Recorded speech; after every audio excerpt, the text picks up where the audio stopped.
The Single Mom Podcast, episode 59. In today's podcast, we're going to talk about the pros and cons of working from home. This is the Single Mom Success Podcast. Our mission is to help single moms find advice, support, ideas, and hopefully some humor along the way to help them navigate through this crazy single parenting gig and build the most amazing lives for themselves and their children. Please be sure to stop by thesinglemomblog.com for more great articles, free downloads, giveaways, and more. Now, let's dive in. Hey there, and welcome to the Single Mom Blog Podcast. I hope your day is going absolutely phenomenally well. I'm going to dive into today's podcast topic, which is the pros and cons of working from home. So for those of you who do not know, if you've not listened to my podcast before, if you're brand new, I actually work from home as a what's the best way to describe what I do? I help small businesses automate their sales and marketing using automation software such as Infusionsoft and or ClickFunnels or one of many of the other multiple different platforms out there, but predominantly Infusionsoft. If you're not familiar with Infusionsoft, that's probably because you're not a marketer. Basically what I do is, if you've ever gone to a website and you filled out one of those forms where you sign up for a newsletter or you sign up for a free download, or if you've ever gone to my blog and you've signed up for a free download, and then you start getting some emails from that company, potentially a newsletter and or other marketing materials promoting their sales, services, products, things of that nature. I am the person, well, the type of person who builds all of that in the back end. I do all the technical stuff that makes that run. So please don't blame me if you've ever gotten spammed. It's totally not my fault. I don't build those. But that is what I do. But I actually started my business probably about, it's been about 10 years ago. I started out as a virtual assistant, and there is actually a podcast way back in my history, if you haven't had a chance to listen to it, that talks about how getting fired was the best thing ever. And that's actually true. If you get a chance after this, go listen to that one. It's one of my favorites because you would never think that getting fired, typically you don't think of getting fired as something positive, right? It's not a good thing that happened. It's not, you don't usually get excited about that. And trust me, when it happened, I wasn't excited either. But in hindsight, it was the best thing that could have ever happened to me. And I go on and on about kind of how that happened and the mentality of it. But basically, I was working as a waitress at a sports bar. I got fired from my job there as a waitress. Still not totally certain as to the reason why I got fired, because I thought I was a pretty hard worker. I did really well, but maybe, I don't know. I still to this day don't know. But regardless, I came home, freaked out, cried, spent about a day being really upset, and then decided that I just needed to go back to work. I was going to find something else. As a single mom, we don't really have the luxury of moping for very long. And when we do, there's pretty dire consequences, unfortunately. There's not really anybody to help pick up the pieces. There's not anybody else to help pay the bills. There's not anybody to do the laundry or anything else that needs to be done. So we don't really get the luxury of breaking down too often. And when we do break down, it's got to be quick. You got to be able to bounce back pretty quickly, or it just gets worse and worse and worse. And I've been in those situations too. But in this time, I decided, okay, I just want to go back working as an administrative assistant or an executive assistant. That's what I have a history in. That's what I'm good at. And, I would make better money, I think, doing that. I started looking around and then realized, okay, obviously, in order to do this, I have to get childcare again for my kids. Not only did I have my twins, but now I also had a baby, which of course, my daughter, as I've told you in previous podcasts, my daughter was a surprise. And so, but I was working at a job where she could be with her father during the day, or she could stay with family or friends while I worked a day shift. And then, when my boys got done with school, I could pick them up and be done for the day. Or I would work graveyard shifts, right? But the shift that I worked at the bar, I was working the day shift. So in order to go back to a regular 9-to-5 job, I was going to have childcare. Now, the reason that I was working these, odd jobs and jobs as a waitress or jobs at a Walmart bakery and the graveyard shift was because childcare was so expensive. And it really hadn't changed.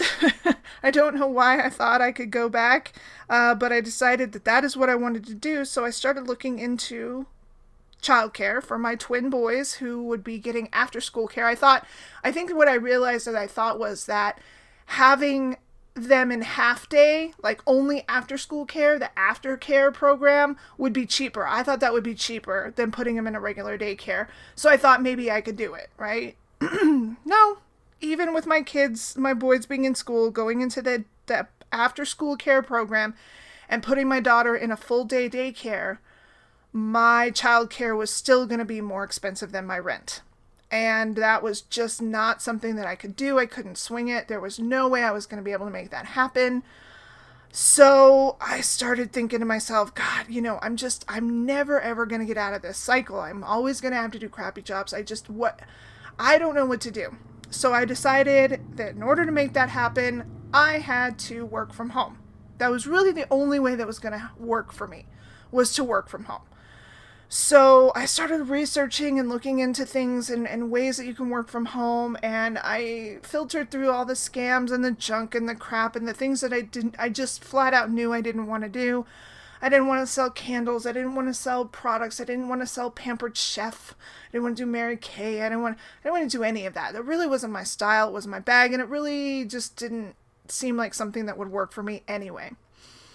So, I stumbled across an article about, I just sort of searched, and I found an article on virtual assistants, and I had never heard of a virtual assistant. I didn't even know what it was. And so I started doing a little more research and diving in, and lo and behold, I sort of researched my way into a new career. I searched all over the internet, figured out how do you do it? How do you get started? Where do you go? And I looked online and I signed up for a service that didn't cost any money initially, and just sort of dove in with both feet. And had no idea what I was doing. Made a ton of mistakes along the way. We all do when we're learning something new. And had some clients who were fantastic, had some clients who were terrible, and really just learned how to run a business from home. But I did it over the period of several years and with several mistakes that were financially stressful. But I did it. And then I started learning the Infusionsoft platform through one of those clients. I had a client who utilized it. I had never heard of it, and he wanted me to learn it. So I learned it. And I found out very quickly that it was something that I really liked because my brain, for whatever reason, really, really enjoyed working in that platform. Now, if you're familiar with the platform, you know. If you're not familiar with the platform, I'm going to explain to you. Not all the technicalities of it, but the fact that it is sort of confusing. It can be a very complicated, convoluted. Back when I first started learning it several years ago, it was definitely not user-friendly. It's made leaps and bounds and strides from that. But it still takes a certain kind of mind frame, right? Like a lot of creatives have a hard time utilizing it because it's a very analytical program of if this, then that logic, right? If this happens, then this happens. If this happens, then this happens, right? Not everybody's brains work that way, and not everybody wants to spend the time trying to figure it out. I am one of those weirdos who liked figuring it out. I liked learning how it worked. I liked figuring out how to make things function and work properly and building those things. And so because of that, I really dove into learning how this platform functioned and became sort of not an expert on it because there are obviously people who know far, far, far more than I do, but I'm pretty darn good at it. And so as I started learning this platform, I decided this is really all I want to do. I don't want to do VA work anymore. I don't want to be a virtual assistant anymore. I want to do this work. And so my original online working from home business morphed into something else that I decided to do, which was very cool because I enjoyed it far more. It pays me a lot more. And, again, it's something that I enjoy doing and figuring out for people and building for people. Now, that being said, now that you know all the details, working from home is by far the best thing that I've ever done for myself and for my family. I cannot express how happy and thankful I am that I have had this opportunity in my life. Now, that's not to say that there's not downsides, because there are, and that's what this whole podcast is about. Because I do have a lot of people who've asked me, oh, you work from home. How do you do that? What do you do? How is that? Right?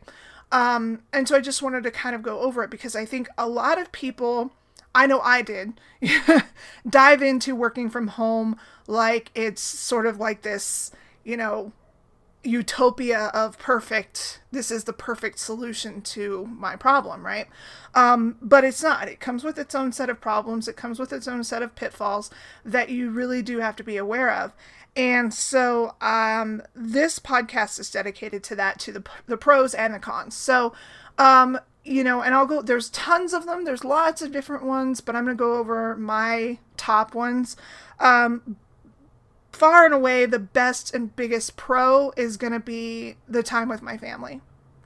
I have a job where I am able to work when I want to work, set the hours I want to set. I have flexibility in my schedule, so for example, this week my daughter is on spring break, or it's not spring break, fall break. I don't know why. I really want it to be spring again.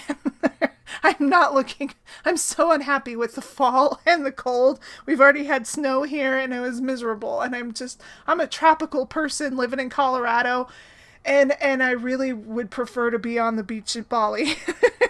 To be honest. But anyway, so my daughter is on fall break, and I am able to be home while she's home. I don't have to worry about childcare. I don't got to worry about where she's at, who's going to take her, where is she going. I don't have to worry about paying a sitter. My boys, obviously, they graduated from high school, so I don't have to worry about them. And, I have a lot of people say, well, your boys could watch her. No, they couldn't. No, they couldn't. There would be blood. Someone would die by the end of the first day if I let my boys and my daughter, because they all think they're the boss. None of them like to be told what to do. And my daughter being told by her brothers what she can and cannot do would result in something. It would go to blows. Somebody would be hurt. I guarantee it. So it's just a good thing that I'm able to be home and here. And so she's on break. Then I also had a doctor's appointment this week for one of my kids, and another one on Friday that is actually an all-day event at Children's Hospital, which is awesome. We do that once a year for both my boys. And so we get to spend an entire day in the neurology clinic at Children's Hospital, which is just so much fun. But I can do that. I have that flexibility. I have the ability to do that and make those changes and adjustments in my schedule. So that's one of the biggest pros. And on top of that, I'm spending a lot more quality time with my kids. I can't tell you how, when I look back on what I did before, when I was working a regular 9-to-5 job, when I was trying to make that work and with my boys in daycare, and this is just before my daughter was born. So before my daughter was born, I was working temp jobs, VA jobs, or not VA jobs, but administrative assistant jobs, secretarial jobs, things like that. And I would get up in the morning, wake up the boys, we would get everybody ready, everybody to eat breakfast, we'd head out the door, we'd be out by 7:30 so that I could rush to get the boys to their daycare and then travel another 20-30 minutes in rush hour traffic to get to work on time. work my shift from 9 to 5, leave work at 5, go through more rush hour traffic. It takes me even longer to get to the child care facility, pick up my kids, driving through a little bit even more rush hour traffic to get from the daycare facility to my house. And then by the time I get to the house, it's time to make dinner. God forbid they have homework. So after all is said and done, then, bath, shower, whatever, maybe a half hour to an hour of time that I got to spend with them where we weren't rushing or doing something. Like maybe that little tiny bit of quality time, which it sucked. It sucked, right? So I didn't like it, but that's the norm, right? That's what most people do every single day. Every single day, that's what they do. And I know personally that it just didn't seem like that's just what I did. That's what we do. I didn't think there was anything better. That's what I had to do. That's just how it was. That was life, right? Especially life with kids. And so I think about that now. And especially like when I get stuck in rush hour traffic, that's probably another one of my pros. That's one of my biggest pros on top of, this one, is that I don't have to drive in rush hour. I never have to drive in rush hour unless it's by accident. When I accidentally get stuck in rush hour traffic now, I think because it's so frustrating to me, I get so upset. I get some serious road rage. And it's, I'm not that bad where I'm like honking at people, but it's all internal. It's just that seething, oh my God, how did I do this? Oh my God, this is so stressful. Oh my God, this person almost killed me. I can't believe I used to do this. What is wrong with you people? Why are you driving like that? Like it's like my internal monologue. Sometimes it's external, but it is internal more than anything. And I just seethe. And it's just a stressful experience. And I'm like, man, I used to do this every day, twice a day. How did I do this? Why did I do this? Right? So that time that I no longer have to spend sitting in a car waiting for the people in front of me to move 12 inches, and then stop again for another 5 minutes, that is gone. So there's that. I get a lot more quality time with my kids. I have such a flexible schedule where if I know I don't have any client work going on, if I know I, don't have any meetings or anything going on, and the kids are home, I can say, you know what? Let's go to a movie. Let's go to the zoo. Let's go do something. We'll go to the pool, right? The other cool part is, and I call it have laptop will work, right? As long as I have my laptop and Wi-Fi, I can work. So this appointment that I've got coming up where I have to spend all day at the neurology clinic with my son while he's doing testing, I'm in the waiting room. I can't leave. So I take my laptop, I plug it in, I use their Wi-Fi, and I work. It's the best. If I'm sick, I can lay in bed and still work if I need to. If my kids are sick, I can still work and get stuff done while I'm taking care of them, right? So it eliminates a lot of the schedule stress, right? How am I going to get from here to here? How am I going to, I know so many moms, me included, that when my son was in the hospital and my son, after he was released from the hospital from his brain injury, I lost a job because I had to keep leaving work. Because I had to leave work every week early. I had to come in late every week. I would have to leave in the middle of the day sometimes because I had, physical therapy appointments, occupational therapy appointments, CAT scans, MRIs, all of these things that I had to go to take my son. And, they're like, hey, we need somebody who can be here. Sorry. We need somebody who can be here and work their shift without having to constantly ask us if they can leave early. A lot of moms know this, especially single moms, how hard it is and how frustrating it is when your boss or your work is mad at you or upset with you or threatening to fire you, or worse yet, they do fire you because you had to take care of a sick kid, right? I did a podcast and a blog episode not that long back either. Well, maybe it was a while back. It was a while back, maybe. But it was about people who complain about sending your kid to school sick. Yes, I agree. We should not send our children to school sick. But there are many of us who do not have an ideal situation where if we don't, we lose our job. Right? We have employers literally saying, I understand your kid is sick, but you've missed the last 2 days. You have got to come to work or we're going to let you go. If we don't have paid leave time or emergency leave time or family medical, right? If we don't have something to help protect us, which a lot of us don't because a lot of us work random jobs. A lot of us work for places like Walmart, Target, or, other businesses. Some people work for bars like I did. Some people work as waitresses. Whatever the case may be, there are people out there who are looking for jobs actively, regularly, always looking for jobs. If you can't be there, most management is like, well, if we can't rely on you to be here, then we have to hire someone we can. It sucks, but unfortunately, that's a reality, right? So yeah, we shouldn't send our kids to school sick, but sometimes we have to because otherwise we lose our job. Or we simply can't afford to take another day off because then we can't make our rent, right? Or whatever it is. So being able to work from home eliminates that. It gives me that flexibility. It gives me that ability to say, okay, yes, I have these things going on, but I can still work around it. Or if I have to be gone all day and for whatever reason I can't bring my laptop, I know I can come home and potentially finish my work from 8 o'clock at night until 1 o'clock in the morning if that's what I have to do, right? I can finish what I need to do. So it gives me that flexibility. The other thing is one of the other pros is I'm not limited to my location. None of my clients live here in Colorado. None of the people I work for live here in Colorado. They all live in other parts of the country. Some of them are even outside of the country. I have a couple of clients who live in Australia. I've got one up in Canada.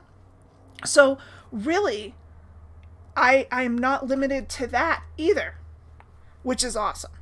So that helps as well. So for most people, you have a certain job you work there 40 hours a week, hopefully if you're full-time. If not, you work whatever your hours are. And then maybe you have to get another part-time job. But if you get another part-time job, you're still out of the house and you still have to figure out childcare, right? That's a struggle. So then at that point, aren't you really just working to pay for the childcare? I'm sorry, but that's the system that we're in right now, pretty much, especially for single moms.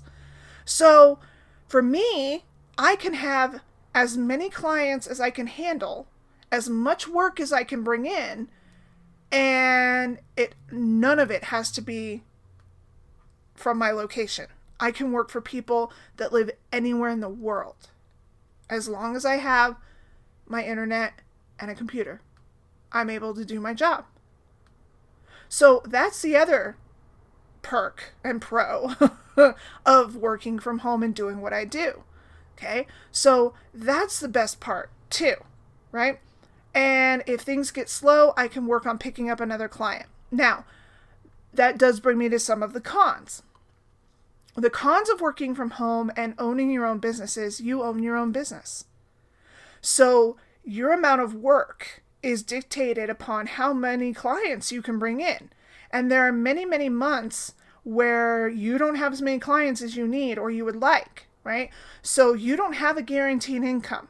And that is a struggle, especially for a single mom. So there have been many months, I'm not going to lie, where money is excessively tight, where I did not bring as much money in. I didn't get as much revenue. I had a couple of clients who decided, we're good. Thank you for the work on the project. The project's done. Now we don't need your services anymore. So now I need to pick up another client, but I didn't pick up one as fast as I wanted to. So that month was really tight. Bills were late. Some didn't get paid, right? It just kind of depends on what happens. Ideally, you have yourself set up in a situation where You do not have to worry about that, where you have a steady stream of income coming in, residual or recurring revenues and things of that nature, which means like monthly, you know how you pay monthly maybe to Netflix, or you pay monthly to a subscription service, you pay monthly to your gym. That's recurring revenue, except you're paying it out. So ideally you'll have something that's recurring coming in every month. Now, that being said, if you don't, though, you can have it. There are many, many times where it's sort of feast or famine, right? So unfortunately, there are some months where it's really, really tight and things are hard. And then you'll have months that are just spectacular, where you're like, oh my God, I've got so much extra money. That's awesome. I paid all my bills and I still have money, right? That's fabulous. Also, when you first start out working from home or starting a business, there's no guarantee of income. It can be slow going, getting that business started and getting business in the door, right? Because you're new. So you have to get your services out there and have people, be able to pay you and for what you're doing. So that's one of the cons. The other one is, again, you're self-employed. You have to pay your own taxes. So when you get paid from an employer, the money that they take out of your taxes, out of your check for taxes, that's only half of what you're supposed to pay in taxes. Your corporation or your company typically matches the other half of it. So when you're self-employed, you have to pay that part that your employer would have normally paid out, right? You still have to pay something in tax. And you have to monitor that, and you have to be careful, and you have to keep track of it. So you have to be an accountant too, or at least have an accountant or a bookkeeper or someone you can trust, or an online service. You have to keep track of all of those things, because it is important, because at the end of the year, you have to pay something out in taxes to both state and federal. Now, if you're a parent, you might get lucky and not have to worry about that, because maybe you get earned income or whatever. If you typically get an income tax refund, odds are they can probably take out your self-employment tax from what your refund would be. But again, depends on how much you make, what your tax refund is. So there's no guarantee. And I always tell people, don't bet on that, right? So you have to worry about that. You don't get paid sick time. You don't get paid vacation time. If you don't work, you don't get paid. Okay. So there is that as well. Okay, so there's definitely some cons, again, but it's a balance. Is it better? Because, you don't get sick time, but even if you're sick, you can still work from bed, right? I can lay back with some chicken soup and my computer and a head full of cold medicine, and as long as I'm not too loopy from it, I can function and do my job. But I'm in my clients don't necessarily need to know that I'm dog sick in my PJs laying in my bed, as long as the work gets done. And they don't care as long as the work gets done, right? So, but again, if you are so sick that you can't work, you're not bringing in income, you don't have sick pay. There's no sick pay, there's no emergency pay, there's no vacation pay, nothing like that. Okay? So there's no contingency in that. There's no, but again, it's a lot of people only hire part-time work anyway now, and you don't get sick pay or vacation time anyway. So there's that. Another con is also you're very sort of secluded. You work from home. You don't have your coworker across the cubicle to talk to. You're not talking to customers every single day. So it's not always something that everybody can do. You spend a lot of time in front of a computer without a lot of interaction with other people. And not everybody can do that. For some people, that's a pro. Some people are very introverted and they're like, that's awesome, sign me up, right? So some people, that's the most ideal situation they could possibly have, because they don't like people. They don't want to talk to people. They'd rather just be alone. So for some, that's ideal. But for others, it's not. It's a hard situation. It can be very lonely. So you have to figure out a way to offset that, right? So that's another con. But ultimately, you have to sort of sit back and think pros and cons, which outweighs, right? If the cons outweigh the pros, obviously, working from home is not something that would be good for you.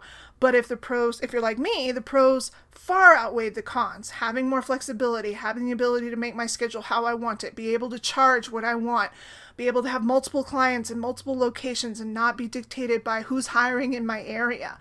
For a lot of people who don't have transportation, working from home is an ideal situation because they don't have to worry about taking the bus. They don't have to figure out how to get to and from work. And so it just works out really well for them. So, and again, for me, what it really totally truly boils down to is I've been able to be a better parent for my kids. I've been able to be more present in their lives. I get to go to every single play. I get to go to every single field trip. I get to go to every single field day. I get to go to choir concerts. I get to go to rehearsals. I get to volunteer at school. I can, I'm like the ultimate soccer mom. My daughter plays soccer, but I name it and I'm there. I can adjust my schedule to be whatever I need it to be in order to make sure that I'm able to take care of my kids. So I get the benefit of stay-at-home mom and working mom. I get both. And again, there are definitely downsides. It's not something that I ever encourage anybody to jump into, willy-nilly like I did, because there's a lot of pratfalls and a lot of things that can affect your life. But it definitely ended up being the best decision I ever made, and I'm so glad I did. So that's it. That's just a little tidbit, a little bit of taste of kind of what I do and why I do it and why I enjoy it so much. The reason I did bring up this podcast and decide to do this again is because I have had several people ask me about it in the past, but also because I am working on building something and creating something new that is specifically to help single moms who are looking at or curious about working from home and starting a business. So I am going to be posting something here very shortly about that, but I wanted you guys to be aware of it. In the meantime, while you're waiting for me to finish that up, because I do have a lot of things that I've got to put in place and make sure they're all ready and perfect for you guys to see. If you head to Single Mom CEO, again, that's singlemomceo.com, there is a way that you can opt in and sign up to get notifications when and information on this program and the system that I'm setting up for moms to learn how to start their own business working from home, so that they can sort of hopefully do what I did and start having a real productive life and stop struggling as much. I mean, doing what I did and working from home, because I no longer had to worry about the expense of childcare, it is the one thing that allowed me to finally get off of years of government service, or government assistance programs, rather. I was on government assistance programs on and off for about 8 years because of the need to be able to pay for childcare. And because it was so expensive and just being sort of caught in a vicious cycle of, I need to be able to pay for childcare so that I can get my full-time job. Once I have my full-time job, everything's going well, everything's going good. Because I'm doing such a good job at my full-time job, they give me a raise. Well, all of a sudden I make too much money to qualify for childcare assistance, so they cut it. And then I was all of a sudden back in the place where I'm like, I can't afford childcare. And so my kids got kicked out of their childcare facility because I couldn't afford to pay, which means I lost my job, which means I end up right back on government assistance programs, right? So very vicious cycle. I've done a podcast about that too. And this is, like I said, after 8 years of being on and off, trying my damnedest to work as hard as I could so that I didn't need to be on welfare anymore because I hated it. This was the one thing that finally allowed me to do it. I finally was able to get to a point where I didn't have to struggle like that anymore. Again, like I said, don't get me wrong, there's still months where all the money doesn't come in that I think is going to come in and it's a little bit tight, but it has never been to the point where I'm like, I can't put food on the table, I can't keep my lights on, I can't, it's more of a, okay, all the bills are paid and we literally have zero. No going out, no fast food, no clothes, no Netflix this month, no extra, just the bills. But the bills were paid. So I definitely want to offer this and help as many other people as I can, because I think that as single moms, it just seems ridiculous that we should always feel like that's what our struggle should be, because it doesn't have to be and it shouldn't be. And this is one of the ways that I found to help stop that cycle.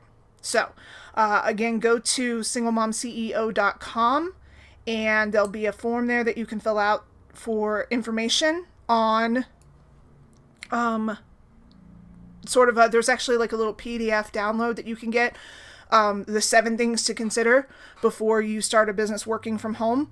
I highly encourage, if this is something that you've ever thought of or are looking into, download that, because it gives you some really good things to sort of think about. Is this something that I can do? Because again, it's not everybody's suited for it. Not everybody's suited for it. Not everybody can. So I hope you enjoyed this podcast, and I look forward to talking to you again. Take care, and we'll talk soon. Thanks for joining me today for the Single Mom Success Podcast. I hope that you enjoyed it and that you found it inspirational in some way. Don't forget to visit thesinglemomblog.com for more of our podcasts, articles, downloads, and free giveaways. I hope that you have a fantastic day, and never forget that you are amazing.